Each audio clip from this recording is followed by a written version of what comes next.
For over 1,000 years, the Roman Empire was the undisputed superpower of the Western world. They built roads that still stand, created laws that define modern society, and commanded armies that conquered nearly the entire known globe.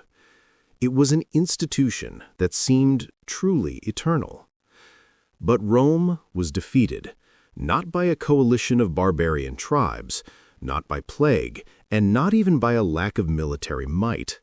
Rome was brought down by an enemy they created themselves, an invisible force that silently eroded their foundation, costing them what today would be worth billions of dollars. That enemy? Their own money.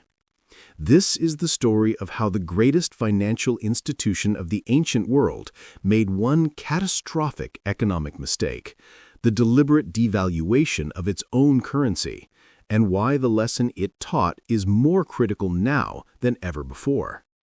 We're diving deep into the history of currency debasement, hyperinflation, and the economic collapse that ended the Roman Empire.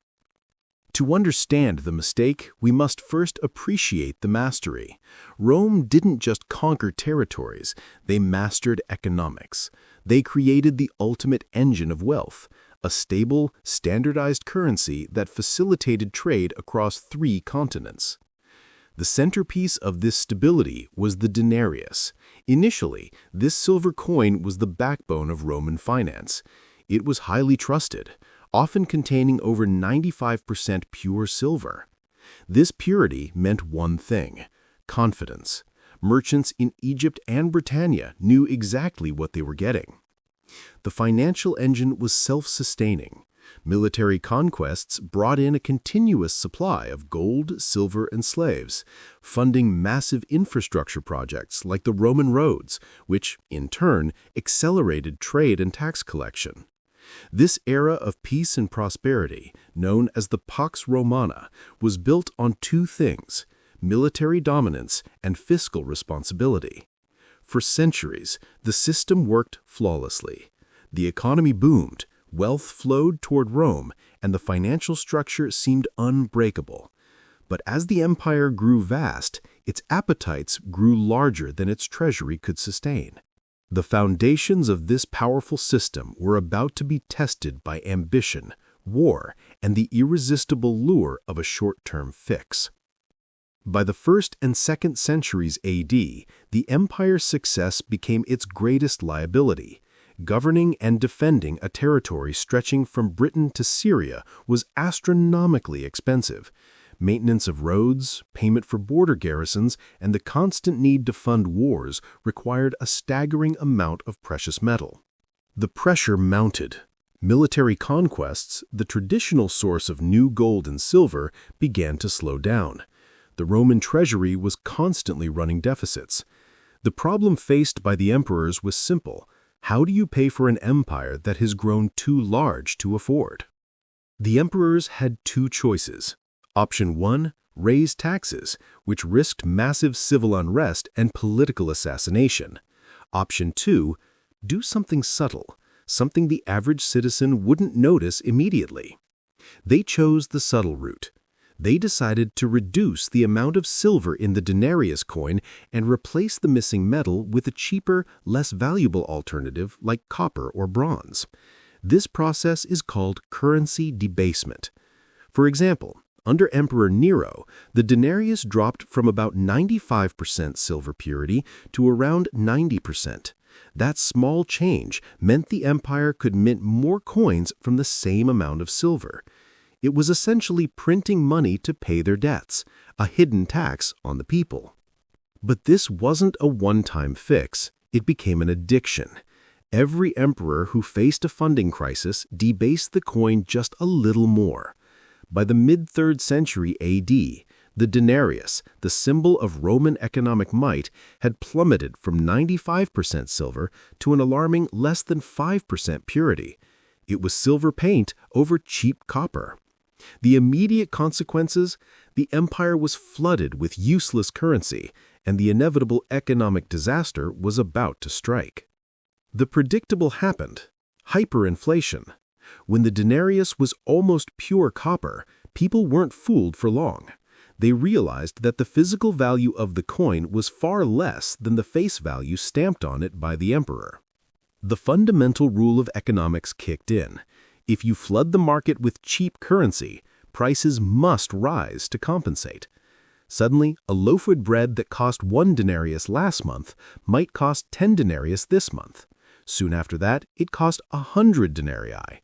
The empire's money was literally losing value by the day. This massive inflation had 3 crippling effects that tore the empire apart from the inside. Collapse of trust.